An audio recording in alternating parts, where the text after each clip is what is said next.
What's up everybody, my name is BVMSerious and welcome back to another Pokemon Go video. Today is day 2 of Pokemon Go Fest 2022.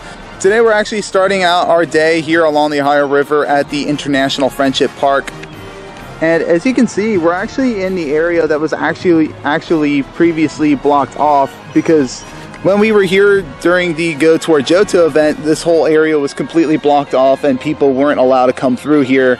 But now we can. Unfortunately though, I have actually no idea what they plan to do with all this, but it just... Yeah, I have to wonder if they're planning to like put any gardens through here or not, but right now it's just like mostly like rocks and gravel and whatnot, so it's a little bit of a disaster. But other than that, I mean, I'm pretty excited to actually be spending my day here along the river because there's actually some really neat spawns here. A lot of gyms in the area. And yeah, like I literally opened up my game here and there's like 17 gyms with like active raids on the radar, so it's crazy. And yeah, there's a lot to cover in this video, so stay tuned. See, as I said, right now we are here at Friendship Park and this is pretty much what it all looks like. We got pretty much all of the spawns from day 1 that were appearing during all the 4 different rotational habitats are all spawning at the same time throughout the whole day.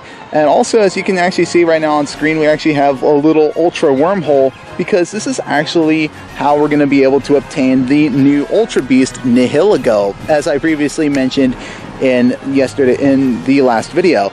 And Nihilego is actually a rock and poison type, so the most ideal Pokemon to be using against this thing are ground types. And actually, me and my dad, before I actually started filming, we actually attempted a duo on Nihilego and we successfully beat it. So yeah, it's super easy to duo. At least 2 to 5 trainers is what's needed to take this thing down. However, you're only going to be able to get it during the event hours, and then after that, it's gone. However, I know at some point they will be bringing them back, because obviously this is the first time that it's actually being released, and they have to make it shiny at some point. So my goal for today's day 2 of Go Fest is to hopefully get the shiny Axew family and hopefully get a hundo Nihilego. I think that would be really cool, because actually earlier this morning I managed to acquire a few new shinies off screen. One of those was actually my second shiny Axew, a shiny Weasel, a shiny Trubbish, and while we were actually on our way to the Friendship Park, I actually had my incense pick up a shiny Litleo for me, so that's actually really exciting. Alright, so I actually forgot to bring my hat with me to do the event, but that's actually okay because it actually feels really nice out here. It's not too hot and we're actually under a decent amount of shade. But also we do have the special research that follows this event as well. It's actually 3 sets. It's called Ri's Arrival. I don't know if I'm actually saying that right, R-H-I. But you'll see what she looks like here in just a second, because I actually have the first set here already completed, and we'll see what the reward Pokemon is as well. It is actually a Numel. Okay, so we got a little Numel here. We're going to go on ahead and catch it real quick. And so this is actually what Ri looks like. She is actually part of what's called the Ultra Recon Squad, which actually is a thing that has originated from the spin-off Sun and Moon games Ultra Sun and Ultra Moon. However, they didn't appear in the original Sun and Moon, but they were in their actual spin-off games. So, and then obviously in Pokemon Go, they're just being referred to as the Go Ultra Recon Squad. Oh my gosh, you just got a shiny Carablast. That's awesome. Heck yeah. Way to go, Dad. So getting into the second set here, we have Battle and Array, take 2 snapshots of your Pokemon, and transfer 10 Pokemon. All of these are really easy and straightforward. We actually have a Nihilego raid that's actually about to appear real soon that me and my dad are going to probably attempt to duo once again. I bet it must be nice to have a little hammock and whatnot set up in the woods like that. Okay, so we actually are now a bit over halfway through the event, and like I said earlier, we actually just had a bit of a slow start to today. But we actually completed the second set of Ri's Arrival research here, so we're going to claim all these and then get the reward here and see what it actually is going to be. It is a Drillbur. Okay, so getting into the third set of the research, we have catch 10 ground type Pokemon, power up 5 ground type Pokemon. Now you don't actually have to power up 5 different ground type Pokemon. All you really have to just do is power up 1 ground type Pokemon 5 times. Essentially, that's what it boils down to. And you also have to evolve 3 ground type Pokemon. So pretty simple and straightforward. So this literally the whole last set is all about ground types. Alright, so actually almost done with the third set here. All I have to do now is power up 5 Pokemon, so I'm going to go ahead and actually take one of my Garchomps here, whichever one's the lowest powered up. Yep, it's this Hundo one here. I'm going to go ahead and power it up 5 times. And voila. And I guess little did I realize there's actually a third set after this one, so we're going to go ahead and claim all these. And then we get a Trap Bench out of that. And now we're going to go ahead and claim the task set here, and this will give us a Swinub. I know that for sure because my dad actually got it. So yep, it's a Swinub here. So apparently little did I realize there's actually a second set here. It's actually called a Radiant World, which is 6 task sets that we have to complete. The first task in this first set here, we have walk 1 kilometer, make 10 nice throws, and catch 10 Pokemon, which is pretty simple and straightforward. That's really easy to do. Yeah, so far I've actually just been doing a lot of raiding Nihilegos and Axios and all that off screen and just doing more shiny check-ins. So far, haven't really had a whole lot of luck, and I'm really just catching Pokemon really just for Stardust and candies and whatnot, and just for potential PvP IVs if any of these end up being good for Go Battle League or even just raids in general.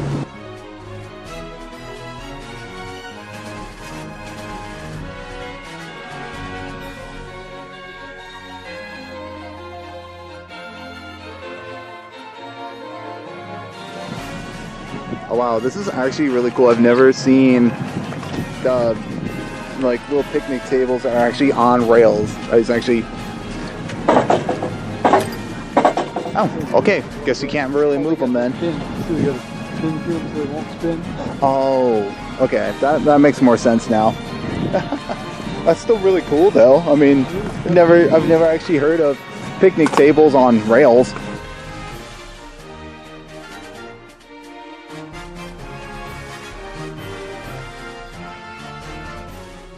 Alright, so me and my dad pretty much just finished up, but we're kind of headed back to where we just started, which we actually traversed all the way from Yeatman's Cove over to Smale Park, which is actually right next to it, and that was actually the furthest we've actually traveled in terms of like walking distance, and we're pretty much just covering our tracks back. And in the meantime, I was actually able to finally walk that 1 kilometer I needed to, so we're actually cashing in our research now and claiming our research here. So we're now moving into the next set.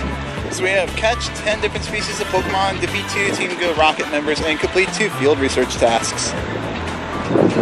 So that can easily be done right away because obviously I have 2 stored research tasks. We have a link here, just checking that real quick. It's not shiny. Okay, so I finally got lucky and it came across my first shiny Trash Cloak Burmy.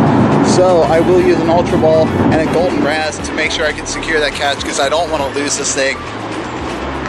Oh wow, critical catch on a shiny Trash Cloak Burmy. Check the stats on it because I'm just curious. Ooh, actually, this could be really good for PvP. Oh, and it's female too. That's even better because Trash Cloak Wormadam is really good in PvP. You get that nice little shiny PvP flex right there. Assuming I get another Trash Cloak Burmy, but I'm just going to keep it as a Burmy right now, at least until I get another shiny Trash Cloak. So that's kind of the goal right now. I am hatching an egg, I just get a why not. Because why not? I should just realize I do need to do these Team Go Rockets for the task, so I should be doing those. Feed it in the ground, this is going to be easy.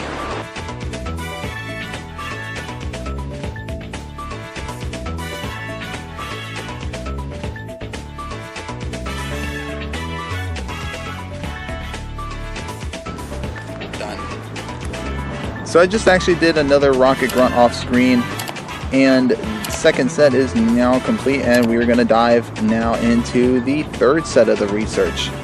So we have battle in 2 raids, use 2 super effective charged attacks, and win a raid.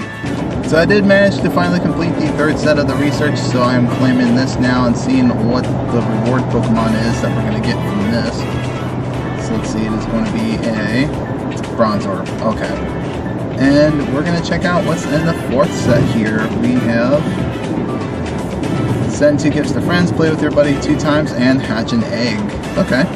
Okay, so I know I jumped around a little bit, but I'm actually on the final set right now, which has automatically been completed for me. And to my surprise, when I completed the last set, I actually got a free Nihilego out of it, which I wasn't expecting, but I still thought that was really cool nonetheless.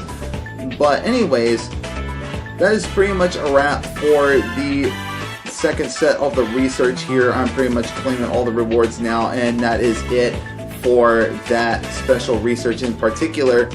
And that being said, I want to go on ahead and take a look at my shiny haul as a whole. So everything from this Axia here at the sort of top right all the way to this Trapinch was my shiny haul for day 2.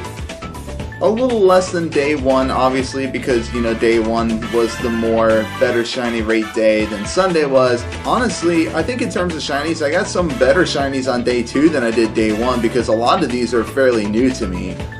But otherwise, here's my shiny haul as a whole. Everything from the Turtwig at the bottom left all the way to the Trapinch is my entire shiny haul. So 16 shinies really isn't that bad, but it just wasn't as good as the shiny haul I got from last year's GoFest, or even good toward Johto for that matter. But I'm still very impressed with all the shinies I've gotten. I actually came very close to getting the full shiny Axew family, but I've been going so hard at these Axew raids, and I've just been ignoring pretty much every other raid. Unless it was like a Nihilego or something, I wasn't going to be doing them because I was just so focused on getting the shiny family for Axew. But I came very close. I've probably seen over 100 Axews at this point, and I just need that last one. But that's okay, it just means that I'm probably going to have to try really hard to either find one in the wild, which apparently they're very rare, or just hope that I get one out of a 10-kilometer egg and hope that it's shiny. But yeah, it's not too bad, and unfortunately I did not get any hundos of any sort, not even a hundo Nihilego, but that's okay.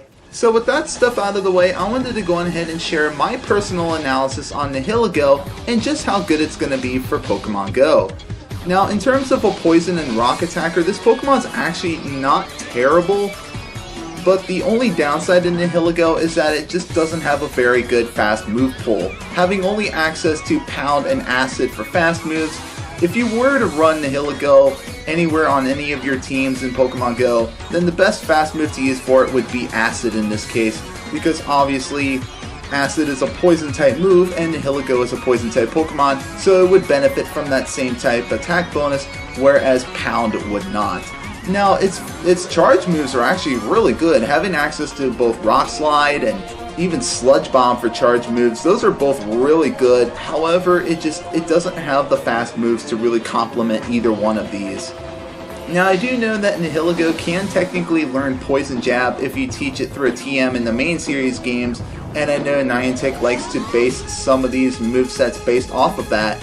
So hopefully that'll mean at some point in the future we'll end up seeing some changes to Nihilego's move pool, because I bet if it got access to Poison Jab, it would make it even better. Now, Nihilego actually has some pretty nice well-rounded stats. It's got a really nice attack stat, it's got pretty decent defense, and it has a nice amount of HP, so this Pokemon is definitely really good for combat. Now, the only thing about Nihilego is that it's not going to be anywhere near as good as Roserade in terms of a poison attacker. So Pokemon like Roserade are going to obviously be the better poison attackers to use when using them in raids.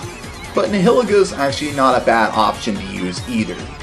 Now, when it comes to the Go Battle League aspect of the game, I think the best place for Nihilego to shine would be in the Master League. However, the only downside is that its fast moves don't gain that much energy either.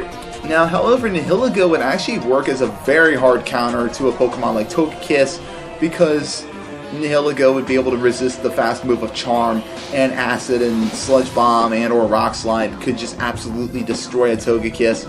But other than that, because of the lack of energy gained from its fast moves, I don't really see this Pokemon getting a whole lot of play in the Go Battle League, unless they actually decide to give Nihilego Poison Jab at some point, which hopefully they do, because I feel like Poison Jab would really bolster Nihilego quite a bit, and I definitely believe that Nihilego has a lot of potential. Now, honestly, I actually thought that this year's Go Fest was a big success. I thought it was a lot of fun, but it just wasn't as great as last year's Go Fest in terms of like the shiny rates or like some of the other bonuses that came with it. But it was really nice to see that they finally added Shaymin into the game, and it was also nice to see that the first of the several different Ultra Beasts have also made their way into Pokemon Go as well. Hopefully this will mean that within like the next few months or so, that we'll end up seeing some of the other Ultra Beasts get implemented into the game as well, because they're all very unique and just have some really insane stats. And a lot of these Pokemon I'm actually really looking forward to. So yeah, I definitely believe that the Ultra Beasts are going to really change up the Pokemon Go meta. But on other notes, there are still the 3 in-person Go Fest events that are going to be taking place later this summer, those being in Berlin, Germany, Sapporo, Japan, and even Seattle, Washington, USA. But I feel like the likelihood of me doing any of those is very low. Now honestly, I could probably actually go by myself if I really wanted to, but I feel like it just wouldn't be as fun if I did it by myself. And if I were on my own, I'd probably have a little bit of a hard time trying to like navigate around any of those areas.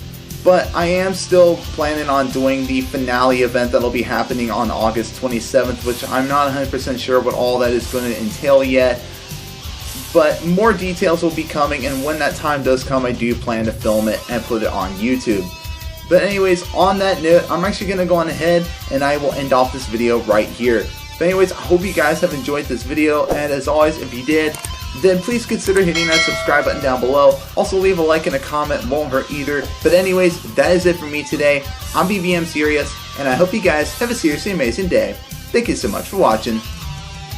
Alright, so this is actually what the GoFest t-shirt looks like. This is actually what my dad's wearing right now. So as you can kind of see, it's got like the little map. It even has like the night sky.